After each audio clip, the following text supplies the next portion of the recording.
الحمد لله رب العالمين والصلاة والسلام على سيد الأنبياء والمرسلين وعلى آله وأصحابه وأزواجه وذرياته ومن تبعهم بإحسان إلى يوم الدين. أعوذ بالله من الشيطان الرجيم. بسم الله الرحمن الرحيم.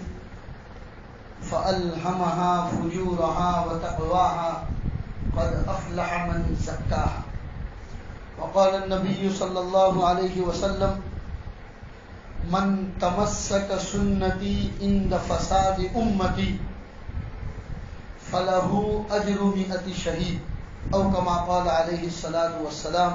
صدق الله العظيم وصدق رسوله النبي الكريم ونحن على ذلك لمن الشاهدين والشاكرين والحمد لله رب العالمين. میرے محترم دینی بھائیوں، اللہ تبارک و تعالیٰ نے انسان کو پیدا کرنے کے بعد اس کی موت تک مکمل اس کی خبرگیری کا انتظام کیا.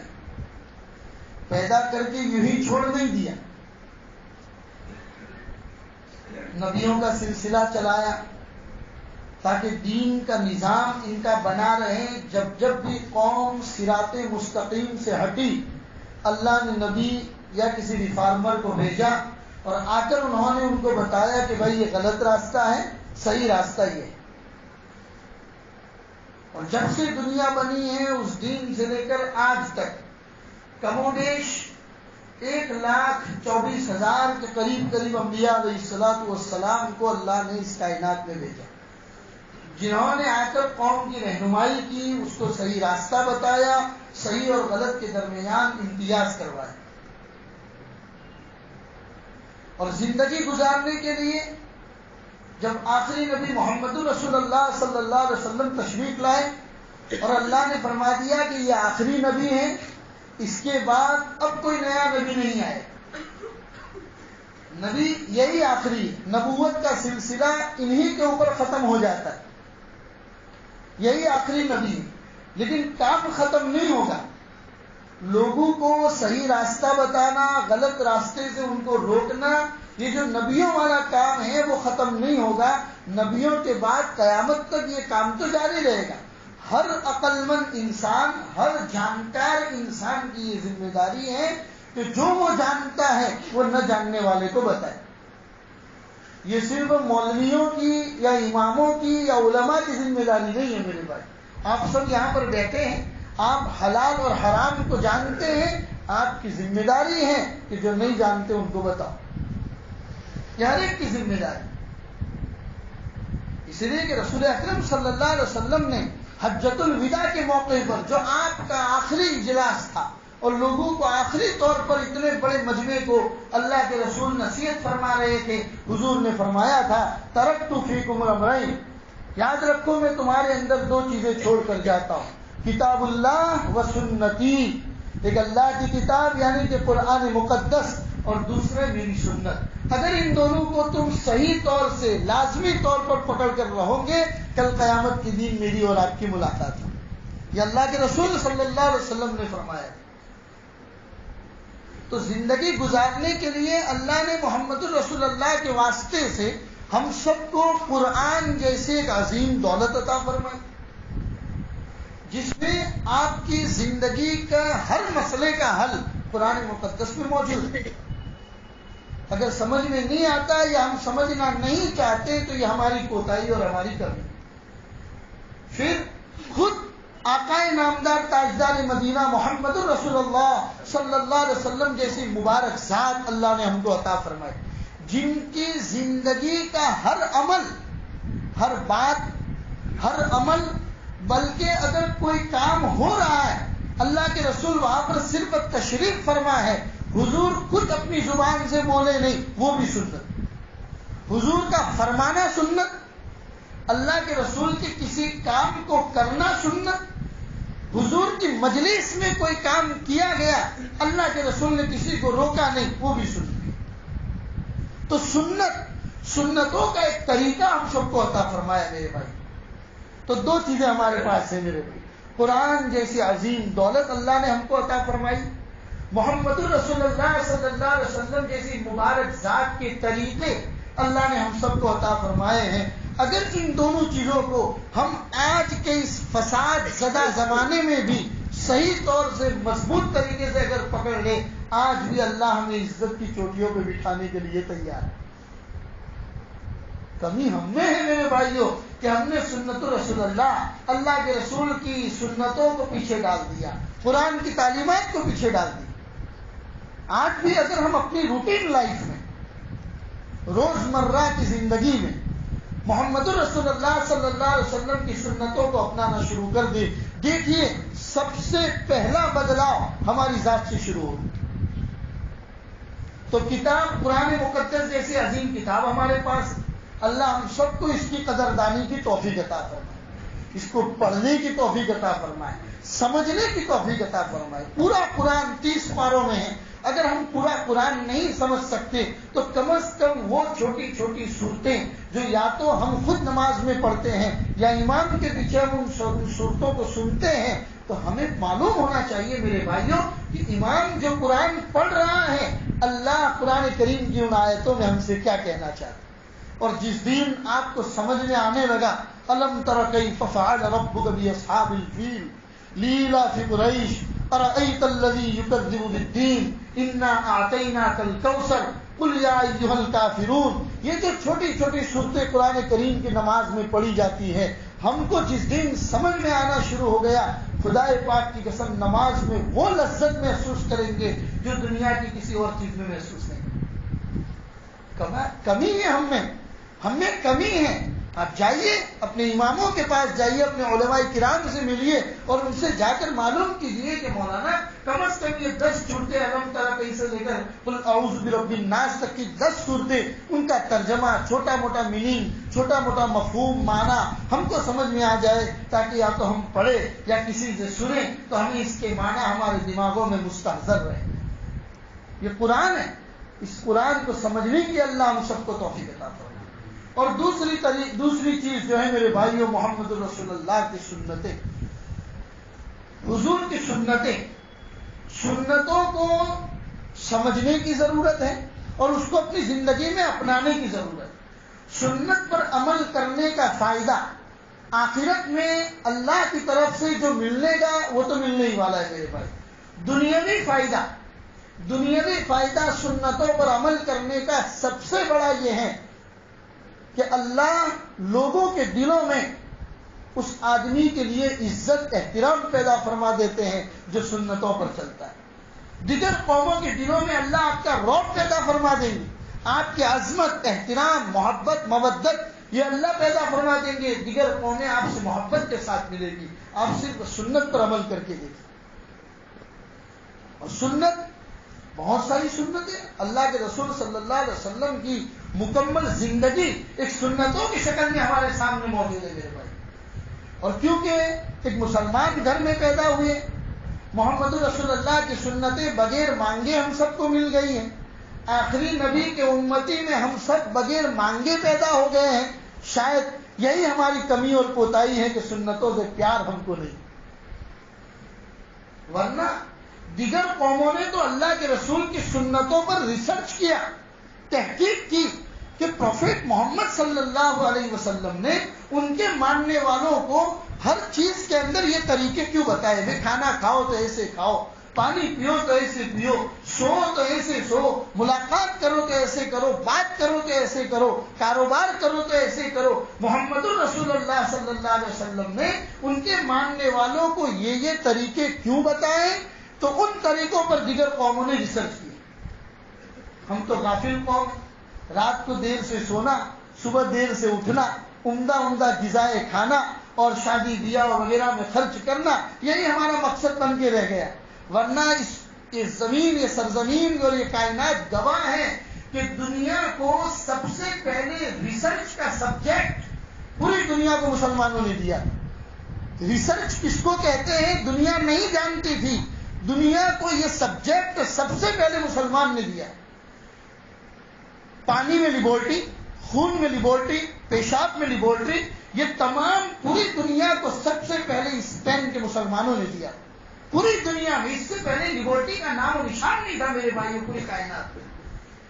صرف اسپین ایک ایسی جگہ تھی وہاں کے مسلمانوں نے خون میں ریسرچ کیا, پانی میں ریسرچ کیا, انسان کے پیشاب میں ریسرچ کیا, انسان کے بدن میں دوڑنے والی رگوں میں ریسرچ کیا, اور جب ان کے حالات بدلے چنانچہ وہ لوگ اسپین چھوڑ کے نکالے گئے, دیگر قوموں نے پورے ریسرچ سینٹر پر قبضہ کر لیا اور دنیا نے جانا کہ وہ ریسرچ انہوں نے دیا, حالانکہ دنیا کو ریسرچ کا سبجیکٹ سب سے پہلے مسلمان قوم نے دیا. ہم نے تو چھوڑ دیا اس کو, ہم تو تحقیق کرنا ہی نہیں جانتے, ہم کسی چیز کی تحقیق کرنا نہیں جانتے. آ گیا واٹس ایپ پہ, آ گیا سوشل میڈیا پہ کوئی چیز آ گئی, بس اسی کو فالو کرنا, خود پڑھیں گے بھی نہیں, اس سے پہلے 50 کو فارورڈ کریں گے. یہ ہماری کمیاں ہیں میرے بھائی. دیگر قوموں نے محمد رسول اللہ صلی اللہ علیہ وسلم کی ایک ایک سنت پر ریسرچ کیا. پھر ذوالفقار دامت برکاتہم لکھتے ہیں کہ جس زمانے میں کیلیفورنیا میں ایک ریسرچ سینٹر میں کام کیا کرتا تھا, تو میرے ساتھ کام کرنے والے جو افراد تھے وہ تمام کے تمام دیگر قوم سے, یا تو یہودیت سے یا عیسائیت سے تعلق رکھتے تھے. ہم سب لوگ روزانہ ریسرچ سینٹر میں کام کرتے تھے, ایک دوسروں سے ملاقات ہوتی تھی. تو ان میں سے ایک آدمی نے مجھے کہا کہ بھئی آپ لوگ جو روزہ رکھتے ہو, میں بھی روزہ رکھتا ہوں. تو پھر ذوالفقار کہتے ہیں میں نے ان سے پوچھا کہ بھائی آپ تو مسلمان نہیں ہو, روزہ تو مسلمانوں کا ایک رکن ہے, ایک فرض ہے, اس لیے مسلمان رکھتا ہے, آپ کیوں روزہ رکھتے ہو؟ تو اس نے کہا کہ مولوی صاحب اس ریسرچ سینٹر میں کام کرتے کرتے 50 سال گزر گئے. 50 سال کے بعد اس نتیجے تک پہنچا ہوں کہ انسان کی یہ باڈی سال میں ایک مرتبہ کم سے کم 30 دن یعنی کہ ایک مہینہ اس باڈی کے اوپر ایسا آنا چاہیے کہ یہ باڈی ڈائٹنگ کرے. اس باڈی کو ڈائٹنگ کی ضرورت ہے, اور سال میں 12 مہینے ہوتے ہیں. اگر انسان ایک مہینہ اگر ڈائٹنگ کرتا ہے تو انسان کا قوت نظام, ہضم کا جو نظام ہے جس کو ہم ڈائجسٹ سسٹم بولتے ہیں, وہ سسٹم دوبارہ تر و تازہ ہو جاتا ہے. ہمارا جو معدہ ہے پیٹ کے اندر, جو ہمارے کھانے کو ہضم کرنے کا نظام چلاتا ہے, اگر اس کو ایک مہینہ ڈائٹنگ پر رکھا جاتا ہے تو وہ دوبارہ تر و تازہ ہو جاتا ہے, اور 11 مہینے تک گویا کہ اس کی بیٹری چارج ہو جاتی ہے. جب سے میں اس ریسرچ تک پہنچا ہوں, میں نے اور میری بیوی نے, ہم دونوں نے ارادہ کیا ہے کہ سال میں ایک مہینہ ہم لوگ ڈائٹنگ کریں گے. تو پھر ذوالفقار فرماتے ہیں کہ بھائی یہ تو مسلمانوں کو اللہ تبارک و تعالیٰ نے روزہ کی شکل میں فرض بنا کر عطا فرمایا ہے, اور میرے آقا محمد رسول اللہ صلی اللہ علیہ وسلم کی سنت تھی کہ اللہ کے رسول ہر مہینے 3 دن ایام 20 کے روزے رکھا کرتے تھے, اور ہم مسلمانوں کو تعلیم دی ہے کہ ہر مہینے 3 دن ایام 20 یعنی کہ چاند کی 14ویں 15ویں اور 16ویں تاریخ, جب چاند پورا ہو جاتا ہے 14ویں 15ویں اور 16ویں تاریخ, اس کو عربی میں ایام 20 کہا جاتا ہے. محمد رسول اللہ پابندی کے ساتھ ہر مہینے 3 دن ایام 20 کے روزہ رکھا کرتے تھے, اور مسلمانوں کو تعلیم دی ہے کہ آپ 3 دن ہر مہینے روزہ رکھا کرو. یہ تو حضور نے سنت سمجھ کر ہمیں بتایا, لیکن اگر انسان اس کو ریسرچ کے نظام کے تحت اس کو دیکھے تو انسان اگر 3 دن مہینے میں اگر بھوکا رہتا ہے تو اس کا ڈائجسٹ کا جو سسٹم ہے وہ دوبارہ تر و تازہ ہو جاتا ہے. یہ سنت نبوی کا سب سے بڑا فائدہ. حالانکہ ہم لوگ سائنٹیفک طریقے سے اس کے فائدے دیکھ کر سنت کو نہیں مانتے, ہم تو اس لیے مانتے ہیں کہ میرے آقا نے فرمایا, محمد رسول اللہ نے فرما دیا, بات ختم, چاہے وہ ہمیں سمجھ میں آئے یا نہ آئے اس میں ہمارے فائدے. حضرت فرماتے پھر ذوالفقار صاحب فرماتے ہیں کہ میں نے اس کے بعد کتنی چیزیں اللہ کے رسول صلی اللہ علیہ وسلم کی ایک ایک سنت ان لوگوں کے سامنے بیان کرتا رہا, ڈسکس کرتا رہا. ہم سب مل کے ایک ایک سنت کے اوپر ریسرچ کرتے رہے. جب جو ہم ریسرچ میں گھستے رہے, اس کے ڈیپ میں جاتے رہے, نئی نئی تحقیق ہم کو معلوم ہوتی ہے. چنانچہ انہوں نے پوچھا کہ بتائیے محمد رسول اللہ صلی اللہ علیہ وسلم کے طور و طریق کھانے پینے کے بارے میں کیا تھا؟ تو پھر ذوالفقار فرماتے ہیں کہ حدیثیں میرے سامنے تھی, میں نے ان کو بتا دیا. محمد رسول اللہ صلی اللہ علیہ وسلم جب بھوک لگتی تھی تبھی کھانا تناول فرماتے تھے, بغیر بھوک کے کھانا نہیں کھاتے تھے. کھانا کھاتے کھاتے تھوڑی بھوک باقی ہوتی تھی اور آپ کھانا چھوڑ دیتے تھے. اور فرماتے تھے کہ پیٹ کے 3 حصے کیا کرو، اس میں ایک حصہ کھانے کے لیے رکھو، ایک حصہ پینے کے لیے رکھو اور ایک حصے کو خالی رکھو. وہ کہتے ہیں کہ ہم نے اس پر ریسرچ کیا، تو ریسرچ کرنے کے بعد ہم اس نتیجے تک پہنچے کہ ہم پورے دن کے اندر جتنا بھی کھانا کھاتے اس کا 10%، 10% کھانا صرف ہمارے جسم کے کام آتا ہے، 90% کھانا ہم لوگ فضلہ کی شکل میں باہر نکال دیتے. 90% کھانا میرے بھائی، جتنا کھانا صبح سے لے کر شام تک 24 گھنٹے میں ہم نے کھایا ہے، 10% کھانا خون بننے میں یا کیلوری وغیرہ بننے میں ہمارے جسم میں کام آتا ہے، بقیہ 90% بیکاری کی شکل میں وہ تمام چیزیں باہر نکل جاتی ہیں. پھر اللہ کے رسول صلی اللہ علیہ وسلم کی وہ حدیث ان کو سمجھ میں آئی. کیا اب یہ انسان کو پتا کہ کیسے چلے گا کہ میں کتنا کھاؤں اور کتنا نہ کھاؤں؟ تو کہا کہ بھائی بیٹھنے کا طریقہ کیا ہے، کھانا بیٹھنے کا طریقہ بتاؤ. تو محمد رسول اللہ صلی اللہ علیہ وسلم کے کھانا بیٹھنے کا طریقہ بتایا کہ حضور اکڑو بیٹھ کے کھانا کھاتے تھے، دونوں پیر کھڑے رکھتے تھے اور پھر اس پہ کھانا کھاتے تھے، جس کی وجہ سے پیر پیٹ سے دبنے کی وجہ سے کھانا ضرورت سے زیادہ پیٹ میں جا ہی نہیں سکتا. یہ سنت کا فائدہ. چنانچہ لوگوں نے اس کو اپنی زندگی میں اپنایا. صرف مسلمانوں نے نہیں، غیر مسلموں نے محمد رسول اللہ کی ایک ایک سنت پر عمل کیا اور اس کو اپنایا. چنانچہ کہتے ہیں کہ ہندوستان کے سب سے پہلے پریزیڈنٹ ڈاکٹر راجندر پرساد ایک مرتبہ دیوبند آئے. حضرت مولانا حسین احمد مدنی رحمۃ اللہ علیہ حضرت نے آپ کو اپنے گھر پر کھانے کے لیے مدعو کیا، انوائٹ کیا. چنانچہ کیونکہ ظاہر سی بات ہے ہندوستان کا پہلا راشٹرپتی تھا، کھانے کے لیے جہاں جائے گا تو اس سے پہلے اس کے جو حفاظت کرنے والا دستہ ہے وہ کھانے کو اور جگہ کو چیک کرے گا. حفاظتی دستہ جب کھانا اور جگہ کو چیک کرنے کے لیے آیا، پوچھا کہ بھائی کھانا کہاں ہوگا؟ کہا یہاں نیچے بیٹھ کے، یہ دسترخوان لگا ہے، یہیں پر بیٹھ کے کھانا کھائیں گے. کہا آپ کو پتا ہے ہندوستان کے راشٹرپتی آ رہے، وہ نیچے بیٹھ کے کھائیں گے.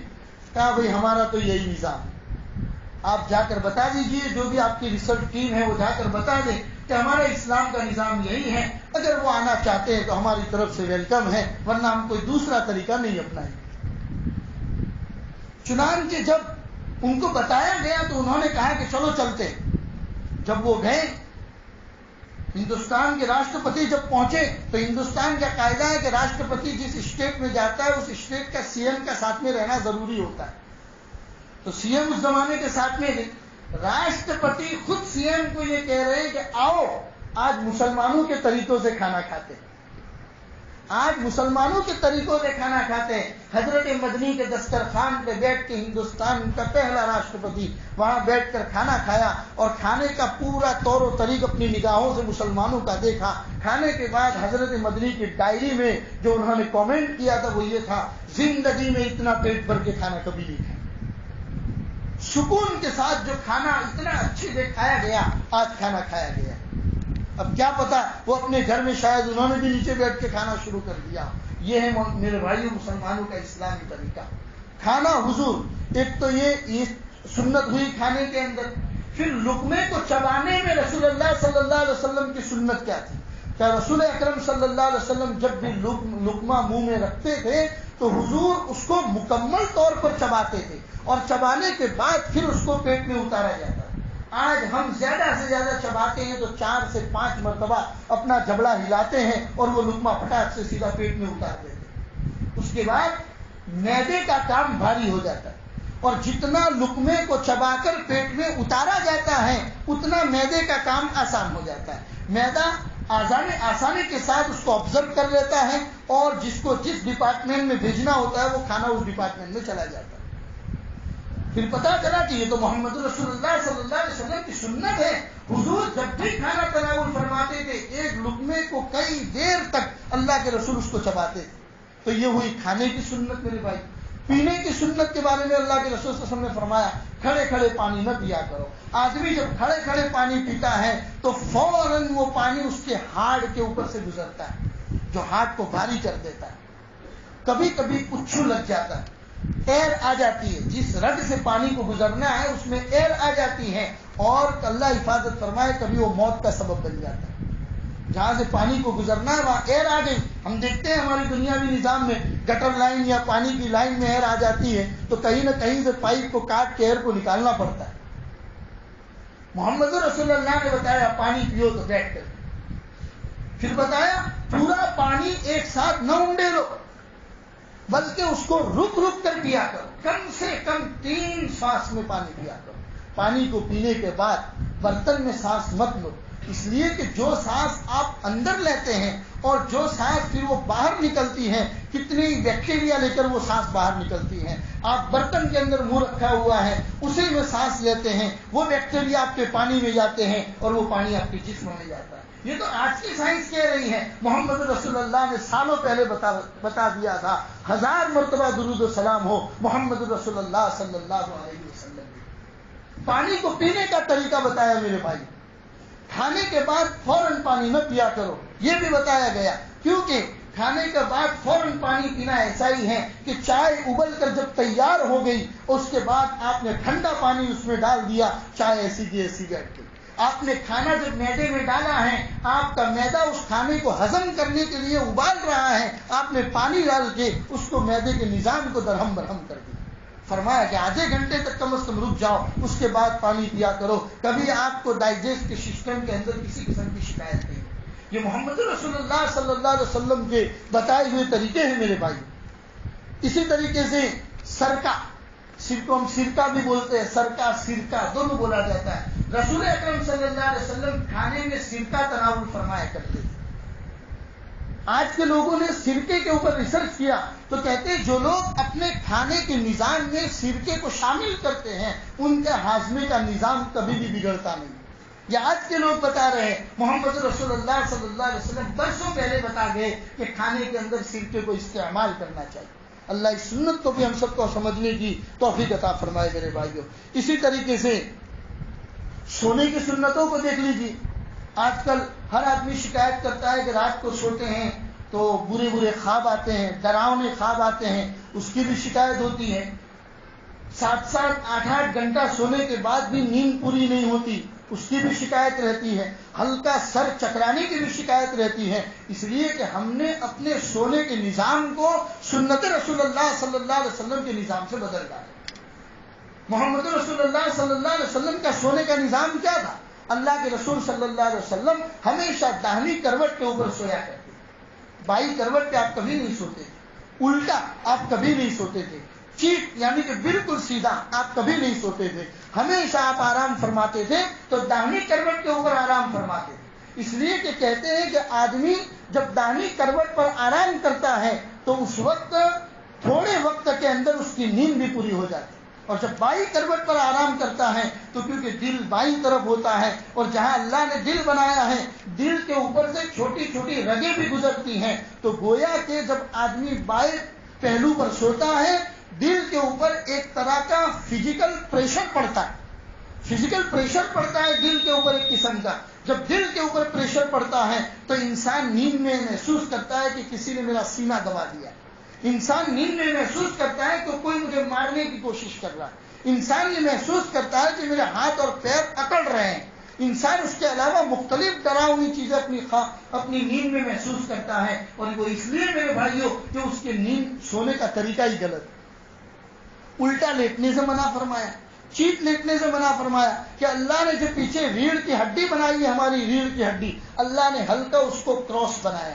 انسان اگر چیٹ لیٹتا ہے تو اس کے اوپر دباؤ آتا ہے، جب دباؤ آتا ہے تو باڈی میں پین ہونا شروع ہو جاتا ہے، باڈی میں ایک طرح کا درد ہونا شروع ہو جاتا ہے۔ دیکھیے یہ آج کل یہ ڈاکٹر اور یہ گویا کہ آج کل کی سائنس یہ بتا رہی ہے، محمد رسول اللہ صلی اللہ علیہ وسلم نے سالوں پہلے یہ چیزیں ہمیں بتا دی، کھانا کھاؤ تو ایسے کھاؤ، پانی پیو تو ایسے پیو، لقمے کو چباؤ تو ایسے چباؤ۔ ارے لقمہ ہاتھ میں لو، اللہ کے رسول ہمیشہ 3 انگلیوں سے لقمہ استعمال کیا کرتے، 3 انگلیوں سے۔ اب میں اور آپ اندازہ لگا سکتے ہیں کہ انسان 3 انگلی سے جب کھانا کھائے گا تو اس کی انگلی میں کتنا لقمہ آئے گا۔ بڑا چاول یا روٹی بڑے بڑے 5 انگلیوں سے اٹھا کر کھاتے ہیں، کبھی کبھی تو لقمہ منہ میں بھی نہیں جاتا، وہ چبا کیسے پائیں گے؟ چبا نہیں پاتے تو حرام کر کے اس کو ہضم کر جاتے. اللہ کے رسول 3 انگلیوں سے لیتے تھے. ظاہر سی بات ہے 3 انگلیوں سے لقمہ کم آئے گا. جب لقمہ کم منہ میں جائے گا نہ اس کو چبانے میں پریشانی ہوگی. انسان زیادہ دیر تک اس کو منہ میں رکھ کر چبا بھی سکتا ہے اور پھر اس کو پیٹ میں اتار بھی سکتا ہے. تو میرے بھائیوں سنت نبوی صلی اللہ علیہ وسلم میں بہت سارے فائدے ہیں. اللہ تبارک و تعالی ہمیں ان سنتوں کو سمجھنے کی اور اپنی زندگی میں اپنانے کی اس کو توفیق عطا فرمائے. اسی طریقے سے آج کل موتیوں کی شکایت, آنکھوں میں موتیوں کی شکایت. پہلے تو سنتے تھے کہ بھائی 55 یا 60 کراس کر گئے اس کے بعد موتیوں کی شکایت آتی ہے. آج کل تو 30-35 سال کا نوجوان بھی آنکھ میں موتیاں اتر آنے کی شکایت کرتا ہے. وجہ کیا بنی؟ وجہ یہ بنی فجر میں اٹھنا ہی چھوڑ دیا ہم لوگوں نے. حالانکہ رسول اکرم صلی اللہ علیہ وسلم جب تہجد میں اٹھا کرتے تھے, تہجد میں جب آپ وضو فرماتے تھے تو آپ اپنی آنکھوں کو صاف کر لیا کرتے تھے. صبح سویرے جب انسان سو کر اٹھتا ہے اور صبح سویرے پہلی مرتبہ جب اس کی آنکھوں کو پانی چھڑک کر اچھے سے جب صاف کر دیا جاتا ہے وہ انسان موتیوں کا کبھی مریض نہیں ہوتا ہے. تو دنیا میں آنے والی بیماریاں میرے بھائیوں اس میں کہیں نہ کہیں ہمارے سسٹم اور ہمارے نظام کو بھی دخل ہے کہ ہم نے اپنے نظام کو, اپنی روٹین لائف کو محمد رسول اللہ کے طریقوں سے کہیں کوسوں دور ڈال دیا. اسی لیے ہم لوگ بیماریوں کی شکار ہو گئے. دلوں کے اندر اتنے بوجھ لے کے گھومتے ہیں, مایوسی کے ایسے شکار ہو گئے کہ آج کل ہارٹ اٹیک کے کیسز بھی بڑھتے گئے. ورنہ پہلے تو سنتے تھے بھائی پہلا اٹیک آیا, دوسرا اٹیک آیا, پھر کہتے تھے تیسرا اٹیک آئے گا تو آدمی مرے گا. اب تو پہلے میں ہی آدمی ختم ہو جاتا ہے. کیوں؟ اس لیے کہ ان دلوں کے اندر مایوسی کے بوجھ لے کے ہی اتنے پل رہے ہم لوگ. حالانکہ ہمارا جب ایمان اللہ کے اوپر ہے, والقدر خیرہ وشرہ من اللہ تعالی, اگر ہمارے حق میں کوئی چیز اچھی ہوتی ہے وہ بھی اللہ کی طرف سے ہے, اگر غلط ہوتی ہے وہ بھی اللہ کی طرف سے ہے. یہ محمد رسول اللہ ہمیں سکھا کر گئے ہیں. انسان کے اوپر کتنے ہی بڑے حالات آ جائے, بتایا پڑھ لو انا للہ و انا الیہ راجعون, اگر یہ پڑھ لیا اللہ خود بخود صبر کی توفیق بھی دے دیتا ہے. اسی لیے میرے بھائیوں سنت نبوی کو اپنی زندگی میں اپنانے کی ضرورت ہے. اس لیے نہیں کہ سائنٹیفک طریقے سے اس کے فائدے ہیں, اس لیے کہ میرے آقا نے فرمایا ہے, محمد رسول اللہ نے یہ طریقے ہم کو بتائے ہیں. دنیاوی فائدہ یہ ہے بیماریوں سے اللہ حفاظت فرماتا ہے, ساتھ ساتھ میں دیگر قوموں کے دلوں میں اللہ تمہاری عظمت پیدا کرے گا اور آخرت میں اس کا ثواب جو ملنا ہے وہ تو سو مل کر رہے گا. اللہ تبارک و تعالی ہم سب کو کہنے سننے سے زیادہ عمل کی توفیق عطا فرمائے. سنت سے پیار, سنت کے طریقوں سے پیار اللہ تبارک و تعالی میں اپنانے کی توفیق عطا فرمائے. اس کے علاوہ بہت ساری سنتیں ہیں اور اس کے سائنٹیفک طریقے بھی بیان کیے گئے ہیں. انشاءاللہ اس کو آئندہ جمعہ کو بیان کریں گے. اللہ کہنے سننے سے زیادہ عمل کی توفیق عطا فرمائے. درود شریف پڑھ لے ایک مرتبہ رسول اکرم صلی اللہ علیہ وسلم پر. اللہم صل علی سیدنا و مولانا محمد کلما ذکرہ الذاکرون وصل علی سیدنا و مولانا محمد کلما غفل عن ذکرہ الغافلون وما علینا الا البلاغ.